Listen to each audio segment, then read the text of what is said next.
Bonjour et bienvenue dans le Buzz TV Orange TV Magazine. Mon invité du jour est un sacré vénard. Alors que vous et moi allons lutter tout le week-end pour nous préserver du foie, lui sera bien au chaud sous les spots du Zénith d'Orléans.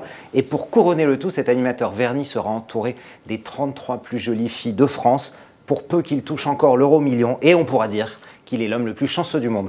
Bonjour Jean-Pierre Foucault. Mais je me plains pas, bonjour, merci de m'accueillir. Vous savez qu'on vous déteste tous ici. Hein. Je sais, voilà. Et je vous dis pas TF1, c'est terrible. Tous mes collègues qui depuis 20 ans essaient de me tirer le tapis, de me faire tomber, de me prendre la place.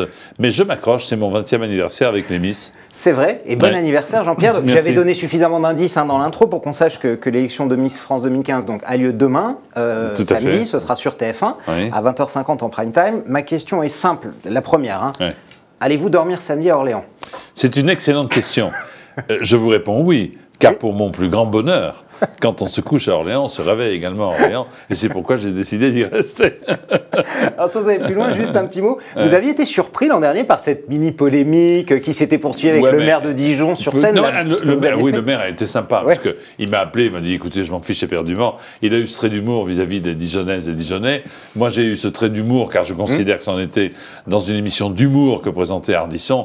Voilà, mais ça a été sans conséquence. Je suis arrivé sur scène, je me suis expliqué, les gens ont compris, ont eu la gentillesse à Dijon de m'applaudir, et on a fait un score magnifique. Alors, ma deuxième question, elle est plus classique. C'est votre 20e anniversaire, Jean-Pierre, vous l'avez dit. Pour les Miss, voilà, c'est pas mon 20e anniversaire, moi. Oh, presque, vous avez quoi, 23, 24, à peine plus. Qu'est-ce que ça vous fait pour la 20e fois de suite de passer la nuit au milieu de 33 filles de rêve? C'est pas un peu lassant? C'est pas la nuit, c'est 3 heures d'émission. Oui, une nuit, une soirée. Disons que je considère pour moi que c'est une récompense. En quelque sorte. J'attends cela chaque année avec impatience. Certes, c'est une émission lourde, un peu compliquée, c'est 3h30 de direct, mais pour moi, c'est un plaisir que de pouvoir mettre en valeur ces 30 et quelques jeunes filles, et puis transformer, bouleverser la vie de l'une d'entre elles. Parce que vous l'avez noté, depuis 20 ans, celle qui a été élue, elle passe d'abord une année tout à fait magique et exceptionnelle, et de petite jeune fille maladroite, cela devient une femme lorsqu'elle remet sa couronne. Et pour moi, c'est un vrai plaisir. Non, je suis très heureux d'y être. Alors, ça avait commencé notamment les Miss, le regain d'intérêt pour les Miss en 98, notamment. On se souvient tous de Sophie Talman qui vous avait répondu qu'elle voulait vous prendre votre place. C'est ça. C'est-à-dire que je lui avais un petit peu soufflé la réplique à la répétition. Qu'est-ce que vous... c'est vrai, vous lui avez soufflé, Jean-Pierre? Oui, qu'est-ce que vous voulez faire dans la vie? Elle me dit, j'aimerais bien faire votre métier. Et j'ai dit, mais t'as qu'à me le dire ce soir. Et surtout, elle l'a remarquablement dit, et la phrase était courte, qu'est-ce que vous voulez faire dans la vie? Prendre votre place. Et elle l'a emporté grâce à ça. Vous savez, il suffit d'un mot, d'une phrase souvent pour faire ou ne pas faire l'élection. Une année, une Miss qui était en tête des votes du public, je lui dis, et si vous n'étiez pas Miss, elle dit, oh, ça n'a pas grande importance. Et le fait qu'elle dise ça n'a pas grande importance, elle est passée de 1 à 3 ou 4 en 10 secondes. Parce qu'en fait, vous voyez un peu l'évolution des votes et vous savez un peu les tendances, c'est ça, avant? Non, ça, je l'ai su après. Pendant, non. J'ai pas envie de savoir, tout comme pour les millions, j'ai pas envie de connaître les questions. Non, je croyais que vous disiez pour l'euro-million, j'ai pas envie de connaître les chiffres. Ah ben ça, ce serait compliqué. Ben moi, je veux bien les connaître, si moi vous voulez. aussi, mais malheureusement. Donc, vous l'avez dit, justement, ce moment qui est presque le plus important pour vous en tant qu'animateur, le moment où vous interrogez les 5 finalistes, c'est le moment clé vraiment de la soirée, Jean-Pierre? Tout à fait. On leur conseille de ne rien préparer. On leur conseille la spontanéité. Mais pourtant, certaines ont l'impression qu'elles récitent quand même. Elles savent que tout va se jouer là. Pourquoi? La question est simple. Pourquoi voulez-vous être Miss France? Il y en a qui préparent un petit quatrain, il y en a qui préparent des propos écrits, etc. Non. Il faut rester soi-même. Et je pense que la plus naturelle l'emportera comme chaque année. C'est ce qu'on leur dit d'ailleurs, en tout cas. Parfois, vous posez une question, pas forcément les mêmes, ou vous faites un petit... Souvent les mêmes, mais il y a peut-être une deuxième question en fonction de la réponse qui est donnée. Mais pour ce qui me concerne, je ne prépare rien. Et surtout, les Miss, je m'interdis de les rencontrer très longtemps à l'avance pour éviter qu'il y ait une sorte de complicité. Vous les voyez quand le samedi matin, le vendredi, la veille? J'arrive le vendredi en fin d'après-midi, je les croise de répétition, et le samedi pendant la répétition générale, mais je n'ai pas le temps d'engager des conversations avec l'une ou avec l'autre. D'accord, surtout si votre épouse est dans les parages en plus. D'autant plus que vous avez raison. Alors, comment ça se prépare justement une soirée Miss France, Jean-Pierre? En gros, vous arrivez, vous prenez votre chèque et vous partez? C'est à peu près ça, le déroulé? Voulez-vous répéter? J'ai pas bien compris. Je vais faire sortir Geneviève de Fontenay de ce corps.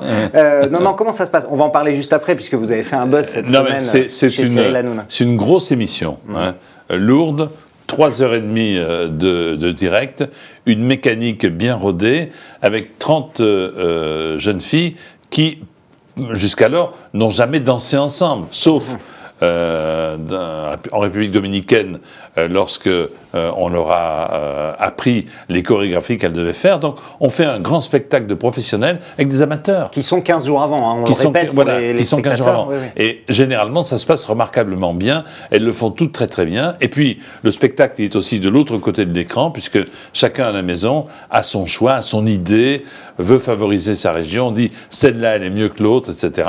Il y a les 12 et puis les 5. Et là, bon, les jeux sont faits. Patrick Bruel pour présider le jury cette c'est pas année. mal. Bon choix. Bon choix. C'est le cinéma qui est à l'honneur cette année. Le prénom a été diffusé dimanche avec le succès que l'on sait sur TF1, près de 8 millions de téléspectateurs. Près de 8 millions de téléspectateurs. C'est un bon choix. Il va retrouver Valérie Bègue, qu'il avait élue en 2009, entre guillemets, en 2009, Miss Réunion, qui avait provoqué la ire de notre amie Geneviève. Voilà. En fait, Patrick Bruel avait provoqué involontairement la fin de Geneviève de Fontenay. Est-ce que cette année, il va provoquer la fin de Jean-Pierre Foucault? C'est méchant ce que vous dites, la fin de Geneviève de Fontenay. Non, au comité Miss France, Geneviève est toujours là. Oui, au comité Miss France. Alors, on en parlait de Geneviève. L'an dernier, Jean-Pierre, vous étiez venu me voir ici, sur ce plateau, et Geneviève avait eu des mots très durs à cette époque-là, il y a un an. Il n'existe pas, il lit son prompteur, il n'est pas attachant, etc. Or, lundi dernier, sur le plateau de Touche pas à mon poste, vous vous êtes travesti en Geneviève de Fontenay. On m'a demandé deux. Hein. Cyril Hanouna vous a demandé En réalité, j'ai gagné le concours que Cyril me faisait faire, donc je n'avais pas à le faire, mais comme je ne voulais pas que ce soit Sylvie Tellier qui le fasse, par simple courtoisie, j'ai accepté d'être Geneviève de Fontenay. Et vous l'avez parodié, vous avez raconté des blagues, vous êtes même moqué de ce qu'elle avait dit de vous, non, et depuis, on a l'impression que tout va bien. C'est pas une moquerie, elle m'a envoyé un mot très gentil. C'est vrai. Sur mon téléphone, comme on dit, un texto. Elle m'a envoyé un petit texto disant qu'elle avait beaucoup ri, etc. Je lui ai répondu aussi avec courtoisie. Elle m'a dit qu'elle était ravie qu'on se parle en ces termes. Voilà, et même ému, vous aviez dit sur Europe 1 de ce que vous aviez fait. Je n'ai pas le texte là, mais ça l'a sans doute touché. Voilà, bah, écoutez, tant mieux, tant mieux. Je ne suis pas un belliqueux, hein, je ne cherche pas les conflits et je n'aime pas travailler dans le conflit. Alors, reparlons quand même de ce travestissement, Jean-Pierre. Est-ce que le fait d'être sur on va dire déguisement, si vous voulez, parce que allez, je me suis changé avant de sortir du studio. Hein. C'est vrai? Oui. Dommage, vous auriez eu beaucoup de succès dans Paris. Est-ce que le fait d'être sur Europe 1 avec Cyril Hanouna depuis cette saison, ça vous permet de vous lâcher un peu plus? Écoutez, je l'ai été avec lui pendant 5 ans sur une autre station. Sur RTL, la bonne touche. Moi, j'ai toujours été comme ça.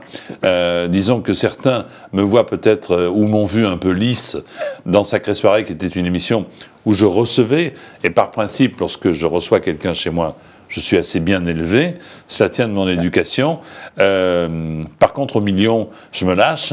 Là, chez Cyril, je me lâche encore un petit peu plus, et c'est pas plus mal. Je suis davantage plus proche du vrai Jean-Pierre Foucault que de celui qui présentait, par exemple, le Sacré Soirée. Oui, là, les gens découvrent aussi que vous avez de la répartie, comme vous avez vu le faire dans Qui veut gagner des millions, c'est vrai, ça m'arrive. Qu'on ne vous connaît pas dans ce rôle. C'est pas des pétages de plomb, c'est contrôlé tout ça, on est d'accord. C'est tout à fait contrôlé.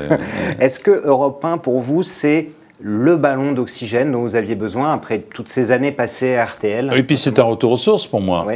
J'étais à Europe 1 en 67. Je vais fêter... on vient de faire une photo pour les 60 ans d'Europe 1. Et moi, je fête ma 50e rentrée radiophonique. Et pour moi, retrouver la radio au quotidien, avec une équipe de copains, avec un homme que j'apprécie, qui est talentueux, Cyril Hanouna, avec un challenge aussi, parce qu'il y a une compétition, bien entendu, à cette heure-là. Donc on part avec du retard, mais on ne désespère pas de pouvoir rattraper ce retard. Les chiffres, pour vous, c'était normal? Laurent Ruquier est en partie, il a pris une partie de son public quand même. On fait le score que Laurent Ruquier faisait 7 ans après son arrivée sur Europe. Donc c'est plutôt réconfortant.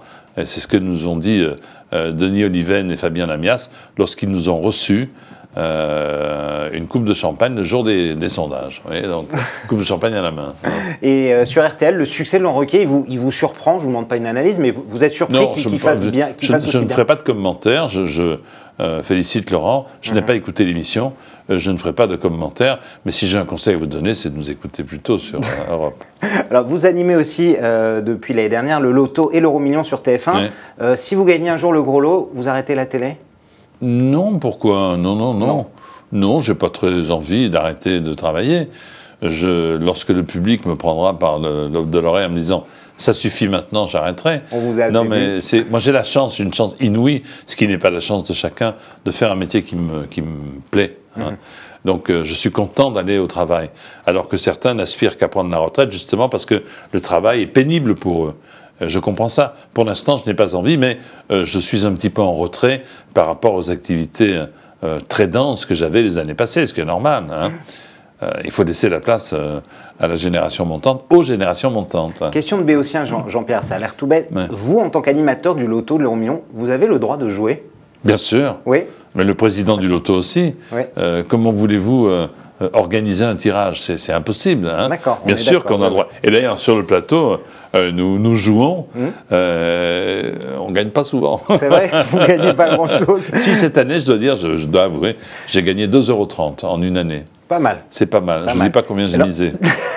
Alors, qui veut gagner des millions Oui. se fait de plus en plus rare. Je continue avec les émissions. En fait, Oui. vous distribuez de l'argent. Bien sûr, on en fait 5 ou 6 par an qui veut gagner 5 des ou 6 millions. par an. Vous en avez en tournage? Parce que Là, ça manque en public, on a Deux le l'impression. 15 décembre en tournage, Ouais. diffusion proche, c'est vrai. Ce sont encore des spéciales avec des personnalités? Bien entendu. Il n'y a plus de candidats traditionnels téléspectateurs. Et ça, on le doit à la crise, parce que les candidats, vu la crise, ne prenaient plus de risques, donc il y avait moins de spectacles, et une fois la somme désirée atteinte, ils s'arrêtaient.